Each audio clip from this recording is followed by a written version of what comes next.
Hello dear students, કેમ છો બધા? મજામાં ને? યસ, દરેક વિદ્યાર્થીનું સ્વાગત છે આપણી યુટ્યુબ ચેનલ કરેજીયસ.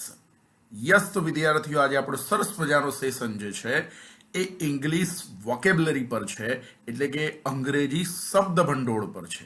તો તૈયાર છો ને? યસ, તો બધા વિદ્યાર્થીઓ ફટાફટ આપણી યુટ્યુબ ચેનલ્સમાં જોડાઈ જશે. અને હા, જો કોઈ નવા વિદ્યાર્થી હોય તો ફટાફટ આપણી યુટ્યુબ ચેનલને સબસ્ક્રાઇબ કરી દેજો. યસ, તો વિદ્યાર્થીઓ, હવે તમને બધાને ખ્યાલ જ છે કે ફાઇનલી હવે CCEની પ્રિલિમ્સ પરીક્ષા આવવાની છે. ઓકે, તો CCEની જે પ્રિલિમ્સ પરીક્ષા છે, સાંભળજો, બરાબર ધ્યાન આપજો. તો એમાં તમને બધાને ખ્યાલ છે કે એની સંભવિત તારીખ આવી ગઈ છે, મતલબ સંભવિત મંથ કહી શકાય, સંભવિત એપ્રિલ મંથમાં યોજાનારી છે. ઓકે, તો એપ્રિલ સંભવિત 2024. તો આમાં જે ઇંગ્લિશ વોકેબ્યુલરી જે છે બહુ જ મહત્વનો સબ્જેક્ટ સાબિત થશે. યસ, અંગ્રેજી શબ્દ ભંડોળ, ઇંગ્લિશ વોકેબ્યુલરી જે છે એ ઇમ્પોર્ટન્ટ સાબિત થશે. બરાબર? તો તમને બધાને ખ્યાલ જ હશે કે જે ઇંગ્લિશ જે છે ટોટલી 15 માર્ક્સનું છે. ઇંગ્લિશ જે છે તમારું 15 માર્ક્સનું છે, 15 માર્ક્સનું છે. એમાંથી જે ઇંગ્લિશ ગ્રામર જે છે, યસ વિદ્યાર્થીઓ, ઇંગ્લિશ ગ્રામર એ આપણે એક્સપેક્ટ કરી શકીએ કે અરાઉન્ડ 8 માર્ક્સનું પૂછાશે. ઓકે, યસ, અરાઉન્ડ 8 માર્ક્સનું પૂછાશે. અને ઇંગ્લિશ વોકેબ, જેના માટે આજે આપણે ખાસ મળ્યા છીએ, ઇંગ્લિશ વોકેબ્યુલરી જે છે એ એપ્રોક્સિમેટલી 7 માર્ક્સનું પૂછાશે. ઓકે, તો સાંભળજો બરાબર. તો અત્યાર સુધી આપણા ગુજરાતના કોમ્પિટિટિવ એક્ઝામની પ્રિપરેશન કરનારા વિદ્યાર્થીઓ જે છે એ ઇંગ્લિશ ગ્રામરની તો તૈયારી સારી એવી કરતા જ હતા. ઇવન આપણી સ્કૂલ લાઈફમાં પણ વિદ્યાર્થીઓ ઇંગ્લિશ ગ્રામરની તો સારી તૈયારી કરતા જ હતા. પરંતુ ક્યાંક ના ક્યાંક એવી બાબત ધ્યાનમાં આવી છે કે આપણા ગુજરાતના વિદ્યાર્થીઓ હજુ પણ ક્યાંક ના ક્યાંક ઇંગ્લિશ વોકેબ્યુલરી પર બરાબર ધ્યાન નથી આપતા. તો પ્લીઝ મારી એક નમ્ર રિક્વેસ્ટ છે, હજુ આપણી જોડે 2-3 મહિનાનો સમય પણ છે, 3-1 મહિનાનો. તો ત્યાં સુધી યસ, તમારી સરસ મજાની ઇંગ્લિશ વોકેબ્યુલરી તૈયાર કરી દો, ઇંગ્લિશ શબ્દ ભંડોળ તૈયાર કરી દો. કેમ? તો વિદ્યાર્થીઓ, તમે સમજી શકતા હશો કે ઇંગ્લિશ વોકેબ જે છે ને એ આવનારી CCEની પ્રિલિમ્સ પરીક્ષા જે છે એમાં ગેમ ચેન્જર સાબિત થશે વિદ્યાર્થીઓ. યસ, નોટ માય વર્ડ્સ, મારા વર્ડ્સ તમે નોટ ડાઉન કરી શકો છો, કનેજીયા સરના વર્ડ્સ નોટ ડાઉન કરી શકો છો કે ઇંગ્લિશ વોકેબ્યુલરી છે એ આવનારી જે CCEની પ્રિલિમ્સ પરીક્ષા છે, કમ્બાઇન્ડ કોમ્પિટિટિવ એક્ઝામિનેશનની જે પ્રિલિમ્સ પરીક્ષા છે, એમાં ગેમ ચેન્જર વિદ્યાર્થીઓ સાબિત થવાની પૂરેપૂરી સંભાવના છે. યસ, બિલકુલ ગેમ ચેન્જર હશે. કેમ? તમે સિમ્પલ વિચારો, કારણ કે આ ઇંગ્લિશ વોકેબ જે છે એપ્રોક્સિમેટલી 6-7 માર્ક્સનું પૂછાવાનું છે. તો એના માટે કદાચ ઘણા વિદ્યાર્થીઓ એટલો જબરજસ્ત એફર્ટ ના પણ લગાવે, ઘણા લગાવશે, ઘણા ના પણ લગાવે. પણ મારી એક ઓપિનિયન છે કે એ વસ્તુ તો ખાસ કરવું કે જે દરેક વિદ્યાર્થી કરવા માટે અસમર્થ હોય, તો એ તો વસ્તુ તમારે ખાસ કરવું જોઈએ કે જેનાથી તમે મેરિટમાં ઘણા જ આગળ પહોંચી શકો. કારણ કે ઇંગ્લિશ ગ્રામર તો આખા ગામે કરેલું છે, આખું ગામ કરે છે. ઇંગ્લિશ ગ્રામર સ્કૂલ લેવલથી પણ કરતા હતા. પણ ઇંગ્લિશ વોકેબ ક્યાંક ને ક્યાંક એમાં કચાશ હોય છે, તો એ કચાશને દૂર કરવાની છે. તો આપણી યુટ્યુબ ચેનલમાં જોડાયેલા રહેજો, ઠીક છે? તમારી ડેફિનેટલી આ કચાશ દૂર કરવામાં આવશે. અને હા, આ ઇંગ્લિશ વોકેબ જે છે એ આગળ જતા જે PSI નું હવે ભરતી કેલેન્ડર જે છે, અને ફાઇનલી હવે PSI નું પણ રિક્રુટમેન્ટ થવાનું જ છે, PSI અને કોન્સ્ટેબલની પરીક્ષા. તો એની નોટિફિકેશન આવે તો PSI ની પરીક્ષામાં પણ most important game changer subject છે ભાઈ ઇંગ્લિશ વોકેબ. યસ, એનો મતલબ કે જો તમે CCEની પ્રિપરેશન કરતા હોય અને જોડે જોડે PSIની પણ પ્રિપરેશન કરતા હોય તો બંને માટે બહુ ઇમ્પોર્ટન્ટ ટોપિક એટલે ઇંગ્લિશ વોકેબ. ઓકે, તો ચલો, તો બધા વિદ્યાર્થીઓના ડાઉટ્સ ક્લિયર થઈ ગયા હશે. તો ઇંગ્લિશ વોકેબને આપણે ગંભીરતાથી લેવાની છે. વિદ્યાર્થીઓ, જો ઇંગ્લિશ વોકેબનો મતલબ શું થાય? અંગ્રેજી શબ્દ ભંડોળ. તો મતલબ કે તમે ન્યૂઝપેપરમાં, ઇંગ્લિશ ન્યૂઝ ચેનલમાં ક્યાંક ને ક્યાંક એ બધી ટર્મિનોલોજી સાંભળતા જ હોય છે, ઇંગ્લિશ ટર્મિનોલોજી જે આપણી ડે ટુ ડે લાઈફમાં આપણે કમ્યુનિકેટ કરતા જ હોઈએ છીએ, બોલતા જ હોઈએ છીએ. ઠીક છે? હા, યસ, તો એને જસ્ટ વ્યવસ્થિત રીતે એક સિલેબસના ફોર્મમાં તૈયાર કરવાનું છે. હા, તો ડે ટુ ડે લાઈફની ઇંગ્લિશ વોકેબ છે ખાસ પૂછાય. હા ને.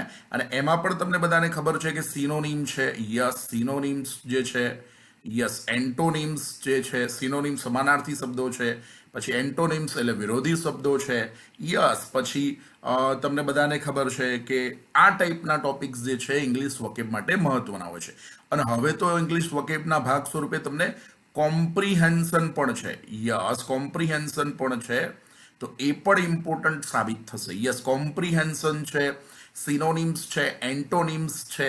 યસ, તો આ બધા ટોપિક આપણે સરસ મજાના કવર કરીશું. અને હા, જે પણ વિદ્યાર્થી નવા જોડાયા હોય તો આપણી ગૂગલ પ્લે સ્ટોર પર એક એપ્લિકેશન પણ ઉપલબ્ધ છે. તો કનેજિયા સર એપ એવું સર્ચ કરજો એટલે તમને આપણી એપ મળી જશે. અને હા, એ એપને ડાઉનલોડ કરવા માટેની લિંક જે છે એ પણ નીચે અહીંયા ડિસ્ક્રિપ્શનમાં આપેલી છે. અને હા, એક બીજી ખાસ બાબત તમારા ધ્યાનમાં લાવું છું કે જે પણ વિદ્યાર્થી અત્યારે મારો લેક્ચર્સ જોઈ રહ્યા છે તો એ વિદ્યાર્થી એવું કરી શકે કે એમનું જે નામ છે, વિદ્યાર્થીનું જે નામ છે, વિદ્યાર્થીનો જે ડિસ્ટ્રિક્ટ છે, મતલબ કે જે જિલ્લો છે એ જિલ્લાનું નામ, ડિસ્ટ્રિક્ટનું નામ, વિદ્યાર્થીનો કોન્ટેક્ટ નંબર અને વિદ્યાર્થી કઈ એક્ઝામને ટાર્ગેટ કરવા માંગે છે. યસ, આ ચાર બાબત એક જસ્ટ નોટ ડાઉન કરીને તમે અહીંયા જે વોટ્સઅપ નંબર આપેલો છે એ મારો જ પર્સનલ નંબર છે, તો એના પર વોટ્સઅપ મેસેજ ડ્રોપ કરી શકો. બરાબર. તો હું પર્સનલી આપણા ગુજરાતના દરેક કોમ્પિટિટિવ એક્ઝામના પ્રિપરેશન કરનારા વિદ્યાર્થીઓના સંપર્કમાં રહી શકું. ઓકે, અને એમને ગાઈડ કરી શકું કે ભાઈ એ કઈ એક્ઝામને ટાર્ગેટ કરી છે, કે એમને પીએસઆઈની એક્ઝામ ટાર્ગેટ કરી છે, CCC પ્રિલિમ્સની પરીક્ષા ટાર્ગેટ કરી છે, તો એ પ્રમાણે હું અમને ગાઈડ કરી શકું. તો આ ચાર વસ્તુને તમે વોટ્સઅપ કરી શકો છો. ઓકે, અને હા, મારો પરિચય જે છે એ તમે થંબનેલમાં જોઈ શકતા હશો. છેલ્લા 10 વર્ષ મારો ટીચિંગ એક્સપિરિયન્સ છે અને અત્યારે હું અમદાવાદ સ્પીપા ખાતે કોર ફેકલ્ટી મેમ્બર્સ છું. ઓકે, તો એમાં અત્યારે આપણે ઇંગ્લિશ વોકેબ શીખવાનું છે. ઓકે, અને CCC જ્યારે મેઇન્સ પરીક્ષાનું પણ આપણે કોર્સ લોન્ચ કરીશું અને એનું પણ યુટ્યુબ પર તમને ગાઈડન્સ આપવામાં આવશે. ઠીક છે. ઇન શોર્ટ, બંને જગ્યાએ તમારા માટે લર્નિંગ પ્લેટફોર્મ છે. યુટ્યુબ પર પણ ભણી શકશો અને એપ્લિકેશનમાં પણ ભણી શકશો. તમને જે પણ જગ્યાએ યોગ્ય લાગે તમે ભણી શકો. ચલો, તો આપણે તૈયાર છો? યસ, તો જો પહેલો ક્વેશ્ચન લઈએ છીએ આજ માટે કે find out the correct word for the partial or total loss of memory. તો આ એક તમે સમજી શકો ડે ટુ ડે લાઈફમાં કે એના માટે એક ઇંગ્લિશ વર્ડ છે કે જ્યારે તમને થોડું પાર્શિયલ મેમરી લોસ જેવું હોય તો એના માટેનો જે ઇંગ્લિશ વર્ડ છે વોકેબમાં એ કયો છે. તો તમે ડેફિનેટલી કહી શકો કે એનો આન્સર એમનેસિયા આવે. યસ, એમનેસિયા. બિલકુલ વિદ્યાર્થીઓ, એમનેસિયા. અહીં આપણે વિઝ્યુઅલ ઇમ્પેક્ટ દ્વારા તમને સમજાવવા માટે પણ એફર્ટ લગાવવામાં આવશે. યસ, એમનેસિયા. એમનેસિયાનો મતલબ જ થાય, યસ વિદ્યાર્થીઓ, એમનેસિયાનો મતલબ જ થાય કે memory loss. Yes, perfect, memory loss. બરાબર, એટલે કંઈક ના કંઈક મેમરી તમારી જે છે ધીરે ધીરે ઇરેઝ થવાની સ્ટાર્ટ થઈ જાય. ઠીક છે, ધીરે ધીરે બધું ભૂલાતું જાય, કન્ટેન્ટ યાદ અમુક વાર રહે ને અમુક વાર ના યાદ રહે. તો એવું ઘણું બહુ સિવિયર પ્રોબ્લેમ હોય તો એના માટે ઇંગ્લિશમાં એક વર્ડ છે એમનેસિયા. પણ જનરલી યંગર એજમાં તો એમનેસિયા ના હોવું જોઈએ છોકરાઓ. કોઈ સંજોગોમાં યંગર એજમાં એમનેસિયા બરદાસ્ત ના કરી શકાય. લગભગ એમનેસિયાના જે પ્રોબ્લેમ જે છે એ ઓલ્ડર એજમાં થતા હોય છે. યસ, કે જ્યારે દાદા જે છે સિનિયર સિટીઝન બની જાય, 60 યર્સ ક્રોસ કરે પછી એમના જે હ્યુમન બ્રેઇનના જે ન્યુરોન્સ જે છે ને એ ન્યુરોન્સમાં ઘસારો થતો હોય છે અને એના કારણે એમને એમનેસિયા જે છે થતું હોય છે, મેમરી લોસ થતું હોય છે. કેટલું સહેલું છે.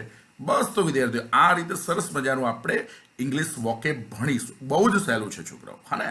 હા, જસ્ટ બધા મસ્ત રીતે ટેકનિકથી યદ રાખી લેવાનું.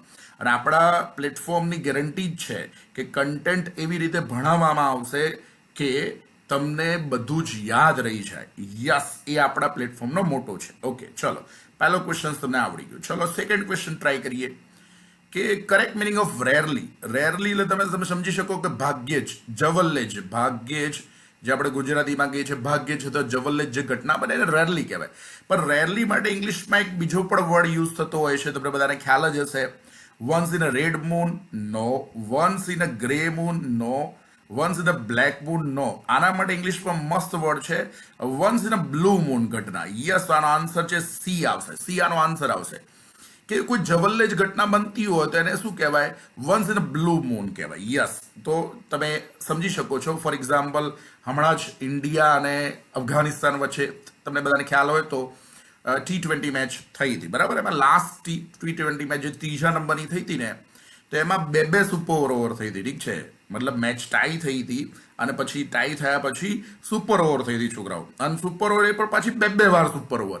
તો જનરલી આવી ઘટના આમ મતલબ રૂટીનમાં ના બનતી હોય કે વાળે ઘડીએ T20માં સુપર ઓવર થતી હોય, એવું જવલ્લે જ બનતું હોય. એનો મતલબ શું થયો કે જવલ્લે જ થયું, એમાં ઇન્ડિયા જીતી પણ ગયું હતું. રોહિત શર્માએ સારું બેટિંગ પણ કરી હતી, પહેલી સુપર ઓવરમાં પણ કરી હતી, બીજી સુપર ઓવરમાં પણ કરી હતી. મતલબ શું થયો કે એક ટાઈપની એક ઘટના કહી શકાય કે once in a blue moon. Yes, એના માટે ઇંગ્લિશમાં ટર્મિનોલોજી છે, ઇંગ્લિશમાં વોકેબ છે, once in a blue moon મતલબ રેરલી. ઓકે, તો ખાસ યાદ રાખજો, મોસ્ટ ટાઈમ પીછે once in a blue moon. Yes, once in the blue moon જે છે એનો મતલબ જ થાય કે રેરલી ઘટના બને છે આવી. તો કોઈ ઘટના રેરલી બનતી હોય, એકદમ રેરલી, ભાગ્યે જ બને ઘટના એવી, તો એને once in a blue moon કહેવાય. એના માટે ઇંગ્લિશ ટર્મિનોલોજી. યસ, તો બધાને મજા પડી ગઈ, તો યાદ પણ રહી ગયું હશે. ચલો, તો બે આવડી ગયા. હાલો, તો ત્રીજો એક ક્વેશ્ચન જોઈ લઈએ. એન્ટોનિમ પૂછે છે એબેટનો. તો એકચ્યુઅલમાં એબેટનો મતલબ શું થાય ખબર છે? એબેટનો મતલબ થાય એબેટ ઇઝ ઇક્વલ ટુ, યસ, કે લાઈફમાં કંઈક ડિક્લાઇન ફેઝ હોય, કંઈક ડિક્રીઝ થતું હોય. ફોર એક્ઝામ્પલ, સ્ટોક માર્કેટ છે, બરાબર. તો સ્ટોક માર્કેટમાં કદાચ સેન્સેક્સ ગબડી જાય તો તમારો પોર્ટફોલિયો કેવો ગબડી જાય છે, મતલબ તમે એબેટ થયું છે. એબેટ, યસ, મતલબ ડિક્રીઝ થયું છે એવું કહી શકાય. યસ, 1 સેકન્ડ, અહીંયા બી છે. યસ, બોલો, તો બધાને એબેટનો મતલબ આવડી ગયો. તો એબેટનો મતલબ ડિક્રીઝ થવું. હા, તો એબેટનો મતલબ ડિક્રીઝ થવું. ફોર એક્ઝામ્પલ, ડિક્લાઇન ફેઝ ચાલતો લાઈફમાં, તો આ ટાઈપનો ગ્રાફ નીચે જતો હોય, ઠીક છે. ગ્રાફ નીચે જવો જ ના જોઈએ, પણ આ તો કદાચ ન કરે નારાયણ ખુદા ના ખાસા લાઈફમાં કદાચ ગ્રાફ નીચે જઈ રહ્યો છે, તો એનો મતલબ શું કહેવાય? એના માટે એબેટ વર્ડ છે. Yes, abate. Abate is equal to decrease થવું. Yes, perfect. હવે જુઓ, હવે બરાબર ધ્યાન આપો. હવે એબેટનો સિનોનિમ માંગ્યો છે કે એન્ટોનિમ માંગ્યો છે? તો જો બરાબર ધ્યાન આપવાનું. જો એબેટનો તમને સિનોનિમ માંગ્યો હોય, એબેટનો જો તમને સિનોનિમ પૂછ્યો, સિનોનિમનો મતલબ તમને બધાને ખ્યાલ જ હશે, બધા વિદ્યાર્થીઓ. સિનોનિમ્સને આપણે ગુજરાતીમાં સમાનાર્થી શબ્દ કહીએ છીએ. અસમાનાર્થી શબ્દ કહીએ છીએ. તો આનો જો સિનોનિમ પૂછે એબેટ થવું એટલે ઘટવું. હા, એબેટ થવું મતલબ ઘટવું. ઘટવું મતલબ એના માટે સિમ્પલ વર્ડ છે ડિક્રીઝ થવું. બોલો, ક્લિયર? પરફેક્ટ. પણ વિદ્યાર્થીઓ, અહીંયા તો એબેટનો એન્ટોનિમ પૂછ્યો છે. તો એબેટનો એન્ટોનિમ એટલે વિરોધી શબ્દ પૂછે, તો એબેટ એટલે ડિક્રીઝ થવું. તો પછી એનો વિરોધી શબ્દ શું આવે? ઇન્ક્રીઝ થવું આવે. Yes, increase. ઓકે, ઇન્ક્રીઝ એટલે વધવું. હા, પરફેક્ટ. બોલો, ક્લિયર થઈ ગયું? તો બરાબર ધ્યાનથી વાંચવાનું કે તમને સિનોનિમ પૂછ્યો છે કે એન્ટોનિમ પૂછ્યો છે. ચલો, ક્લિયર? તો એબેટનો મતલબ મગજમાં ફિટ કરી નાખો. એબેટ એટલે ઘટવું, ઘટવું, ઘટવું. તો એબેટનો સમાનાર્થી પૂછે, યસ, તો ડિક્રીઝ થવું, બરાબર. અને એબેટનું વિરોધી પૂછે એટલે કે એન્ટોનિમ પૂછે, તો એન્ટોનિમ પૂછે તો વધુ આવે. વધુનો મતલબ શું થાય? ઇન્ક્રીઝ થવું. યસ, તમે અહીંયા જોઈ શકો છો. અહીંયા ગ્રાફ દ્વારા તમને સમજાયું છે. વિઝ્યુઅલ ઇમ્પેક્ટ આપવાનો પ્રયત્ન થયો છે, કારણ કે વિઝ્યુલાઇઝેશન કરેલું વસ્તુ જે છે ને તમને લાંબા સમય સુધી યાદ રહે. તો અહીંયા એક ચાર્ટ દ્વારા, ડાયાગ્રામ દ્વારા પણ તમને ઘણું બધું સમજાવવામાં આવશે આપણા પ્લેટફોર્મ પર, કારણ કે એ વિઝ્યુઅલ ઇમ્પેક્ટ કહેવાય, વિઝ્યુઅલ મેમરી. અને આપણી મનુષ્યની સૌથી સ્ટ્રોંગેસ્ટ મેમરી હોય તો વિઝ્યુઅલ મેમરી છે. ચલો, મજો પડી ગયો? ઓકે, ચલો, તો હવે એન્ટોનિમ પૂછ્યો છે ને એબેટનો એન્ટોનિમ. તો એબેટ એટલે ડિક્રીઝ થવું, પણ હવે એનો એન્ટોનિમ પૂછે છે, વિરોધી શબ્દ પૂછે છે, તો ઇન્ક્રીઝ થવું. તો ફાઇનલી આ તમારા આન્સર સી આવશે. ઓકે, બોલો, ક્લિયર થઈ ગયું બધાને? પરફેક્ટ. 3 ક્વેશ્ચન કેવા મસ્ત મજાના સમજી ગયા. હવે ચોથી વસ્તુ છે, અહીંયા એનાલોગી વાળો પ્રશ્ન છે. હવે એનાલોજીનો મતલબ શું થશે? તમને બધાને ખબર જ હોય કે એનાલોજીનો મતલબ થાય કમ્પેરિઝન. યસ, એનાલોજીનો મતલબ જ થાય વિદ્યાર્થીઓ, એનાલોજી જે છે એનો મતલબ જ થાય કમ્પેરિઝન કરવી. યસ, કમ્પેરિઝન કરવી. યસ, સરખામણી કરવી. સરખામણી કરવી ગુજરાતીમાં કહીએ તો સરખામણી કરવી. તેના માટે જે વર્ડ છે એનાલોજી વર્ડ છે. તો જુઓ, અહીંયા ઇંગ્લિશ વર્ડ જે છે જેનિથ. હવે જેનિથનો મતલબ થાય ટોપ કરવું. હા, જેનિથનો મતલબ જ થાય ટોપ કરવું. યસ, બિલકુલ વિદ્યાર્થીઓ. માન લો કે તમે લાઈફમાં એકદમ ટોપ કરો ને તો જેનિથ કહેવાય. હા, જેનિથનો મતલબ તમે ટોપ કર્યું. માન લો કે તમે તમારું લાઈફમાં એકદમ મસ્ત મજાનું જેનિથ ફેઝ ચાલી રહ્યો છે, મતલબ તમે દરેક વસ્તુમાં ટોપ કરી રહ્યા છો, તો એના માટે ઇંગ્લિશમાં વર્ડ છે જેનિથ, મતલબ ટોપ કરવું. પરફેક્ટ. બધાને યાદ રહી ગયું બધાને? Yes, okay. અને જે તમે બીજો વર્ડ જે છે નાદીર વર્ડ જે છે, નાદીર. તો નાદીરમાં શું હોય કે બધું જ તમારા માં મતલબ તમારાથી એકદમ વિપરીત જ થતું હોય, ઠીક છે, અને તમે સીધા બોટમ પર ધસડાઈને પડી જાઓ લાઈફમાં, ઠીક છે, તો એનો મતલબ તમે નાદીર અવસ્થામાં અત્યારે છો, ઠીક છે. તો આઈ હોપ સો કે દરેક વિદ્યાર્થી સરસ મજાની ડબલ સી પ્રિલિમ્સ પરીક્ષા અને પીએસઆઈની પરીક્ષા પાસ કરે અને લાઈફમાં જેનિથ અવસ્થા મેળવે. યસ, એટલે કે ટોપ અવસ્થા મેળવે, ઠીક છે. યસ, જેનિથ અવસ્થા મેળવવાનો છે. તો યાદ રાખો, લાઈફનો આપણો ગોલ છે જેનિથ અવસ્થા મેળવવાનો છે, નહીં કે નાડીર અવસ્થા, ઠીક છે. નાડીરનો મતલબ તો બોટમ થશે. ઓકે, તો હવે આવી જાઓ, તો હવે તમને આવડી જશે. ચલો, ક્લિયર. બોલો, જેનિથનો મતલબ શું થશે? ટોપ કરવું. યસ, જેનિથનો મતલબ થશે ટોપ કરવું અને નેડીરનો મતલબ થશે બોટમ પર. તો અહીંયા જોઈ શકો છો આકૃતિમાં, પણ જેનિથ જે છે ટોપ પર છે. યસ, બિલકુલ જોઈ શકો છો. અને નેડીર જે છે, નેડીર વર્ડ જે છે, નેડીર વર્ડ જે છે એ બોટમ માટે વપરાતું હોય છે. ઓકે, તો બધાને ક્લિયર થઈ ગયું. હવે એનાલોજીમાં ચેક કરી લો. હવે એનાલોજીમાં જુઓ તો જેનિથ નો જે ટોટલી વિરોધી થશે નેડીર થશે, તો એવું સેમ અહીંયા શું સેટ થાય છે? તો અહીંયા ફ્યુચર પાસ્ટ વાળું, ઇનસાઇડ આઉટસાઇડ વાળું, વિઝડમ વાળું, ઇગ્નોરન્સ વાળું એ સેટ થતા નથી. ત્રણ પેલું થશે ટોપ બોટમ વાળું. યસ, તો અહીંયા ટોપ લખી શકાય, મતલબ જ્યાં જેનિથ હતું ત્યાં તમે ટોપ લખી શકો, બિલકુલ લખી શકો, બિલકુલ, કારણ કે જેનિથનો સિનોનિમ જ થાય છે ટોપ કરવું. અને જ્યાં નેડીર જે છે તો ત્યાં તમે બોટમ લખી દેવાનું. હા, તો થઈ ગઈ ને એનાલોજી સેટ. પરફેક્ટ. ઓકે, ચલો, ક્લિયર. બોલો, મજો પડી ગયો? તો આને કહેવાય એનાલોજી, એટલે કે સરખામણી કરવી. તો આપણે જેનિથ સાથે આપણે ટોપ કમ્પેર કરી શકાય, મતલબ જેનિથનો મતલબ થશે ટોપ, નેડીનો મતલબ થશે બોટમ. તો આ રીતે તમે સમજીને તમને આવડી ગયું હશે. ઓકે, સરસ. ચલો, આગળ વધી જાય. પાંચમો પ્રશ્ન છે જબરજસ્ત, કે આપણે નથી ઈચ્છતા પણ ન કરે નારાયણ ખુદા ના ખાસ્તા કોઈ વિદ્યાર્થી લેટ મોર્નિંગમાં ઉઠે છે. માન લો કે તમે સવારે 10 વાગે ઉઠો તો તમે કેવા ફસાઈ જાઓ છો? એના માટે ઇંગ્લિશ ટર્મિનોલોજી શું સમજાવું? માન લો તમે સવારે 10 વાગે ઉઠ્યા, સવારે 10:30 વાગે રાખો ને, સવારે 10:30 વાગે ઉઠ્યા, ઠીક છે. તો ઘણીવાર લાઈફમાં આવો તમને થતું હશે કે સવારે 10:30 વાગે ઉઠીએ ને તો મોટો પ્રશ્ન શું થાય કે બ્રેકફાસ્ટ કરું કે પછી લંચ કરું, બ્રેકફાસ્ટ કરું કે પછી લંચ કરું. તો બ્રેકફાસ્ટ અને લંચ વચ્ચેની અવસ્થા જે છે, મતલબ કે તમે 10:30 વાગે ઉઠ્યા છો એટલે ના તમે બ્રેકફાસ્ટ કરી શકો ના તમે લંચ કરી શકો, તો બંનેની વચ્ચેની અવસ્થા જે છે એના માટે આપણા ઇંગ્લિશ ટર્મિનોલોજીમાં એક વર્ડ વપરાય છે બ્રંચ. યસ, તો એના માટે બ્રંચ વર્ડ કહેવાય. સમજાવું? ઓકે, બ્રંચ વર્ડ કહીશું આપણે. જો જનરલી તો આપણે બ્રેકફાસ્ટ છે તો મોર્નિંગમાં વહેલા કરી દેતા હો છો, સવારે 7-8 વાગે કરી દેતા હો છો, પણ લંચ જે છે જનરલી આપણે 12:30ની આજુબાજુ કરતા હોય છે, 12:30 PM આજુબાજુ કરતા હોય છે. પણ માન લો કે સવારે 10:30 વાગે કરવું હોય તો ના બ્રેકફાસ્ટ છે ના લંચ છે, બેની વચ્ચેની અવસ્થા, એના માટે ઇંગ્લિશમાં વર્ડ છે બ્રંચ અવસ્થા છે. બ્રંચ. યસ, તો એને બ્રંચ કહેવાય. તો વી કેન સે એને બ્રંચનો મતલબ યાદ રાખવું. બ્રંચ એટલે બ્રેકફાસ્ટ અને લંચને ઇન્ટરમીડિયેટ પોઝિશન આપે છે, મતલબ બંને વચ્ચે લિંકેજ આપે છે. ઓકે, એના માટે વર્ડ છે બ્રંચ. પરફેક્ટ, બધાને મસ્ત મેમરાઇઝ થઈ ગયું કે બ્રેકફાસ્ટ અને લંચને જે લિંકેજ પ્રોવાઈડ કરે છે, એક કનેક્ટિવિટી આપે છે, જોડાણ આપે છે, એના માટે વર્ડ છે બ્રંચ. તો જનરલી સવારે 10:30 વાગે ઉઠો ને તો પછી બ્રંચ જ કરવું પડે, ઠીક છે. હાલો, પણ જનરલી આપણે કોમ્પિટિટિવ એક્ઝામના વિદ્યાર્થીઓ ક્યારે 10:30 વાગે ઉઠતા નથી અને ના જ ઉઠવાનું. હા, એના માટે તો આપણે ગુજરાતીમાં વર્ડ છે લેટ લતીફ વર્ડ છે. 10:30 વાગે ઉઠો તો પછી લેટ લતીફના નામે ઓળખાવો, ઠીક છે. એવું કરવાનું જ નથી ભાઈ. આપણે તો બ્રેકફાસ્ટના સમય જ ઉઠી ગયા હવે 7-8 વાગે, એટલે મતલબ બ્રેકફાસ્ટ સારી રીતે કરી શકો. ચલો, તો આ એક બ્રંચ વર્ડ પણ તમને મસ્ત મજાનો યાદ રહી ગયો છે. હા ને, તો બ્રંચ તો તમારો અહીંયા જોઈ શકો લેટ મોર્નિંગ મીલ્સ જે છે, લેટ મોર્નિંગ એટલે મતલબ 10:30 વાગ્યાની આજુબાજુ તમે કર્યું છે, તો એના માટે જે વર્ડ જે છે, અને લંચના જસ્ટ પહેલા, તો એના માટેનો જે વર્ડ છે એ બ્રંચ વર્ડ છે. તો અહીંયા તમારો આન્સર જે છે બી આવશે. બોલો, મજો પડી ગયો? ડન. તો આ રીતે આપણે ઇંગ્લિશ વોકેબ આપણા પ્લેટફોર્મ પર ભણવાનું છે. ઓકે, ચલો, હવે આ પણ એક સિમ્પલ મસ્ત છે, ઠીક છે. આ તો આપણા સાયન્સનો જ છે ક્વેશ્ચન્સ.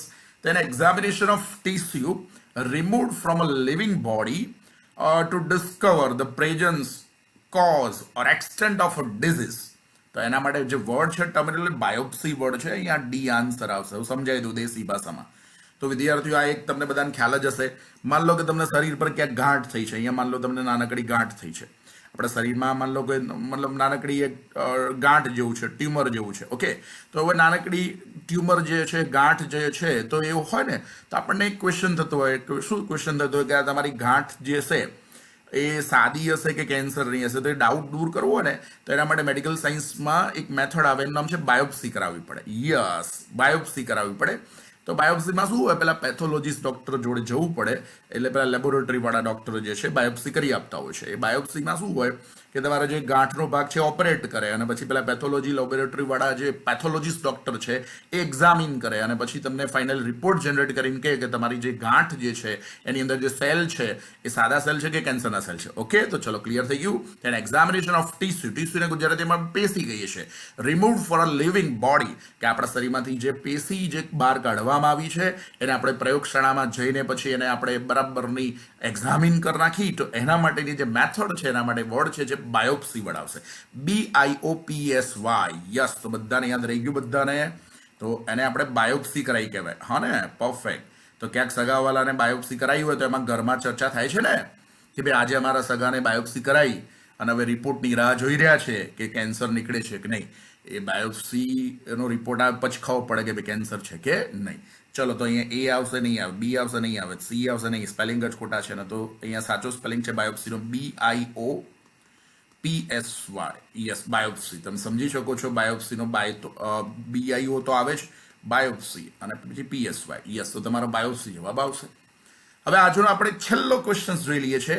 હવે તમને આ મિસસ્પેલ્ડ વાળા પણ પૂછાશે પરીક્ષામાં કે ભાઈ find out the misspelled word from the following. Okay, તમને ખાલી થોડું ઇંગ્લિશ વાંચતા આવડવું જોઈએ. બસ વિદ્યાર્થી, થોડું ઇંગ્લિશ વાંચતા આવડે ને તો કનેજી સર બેઠા છે.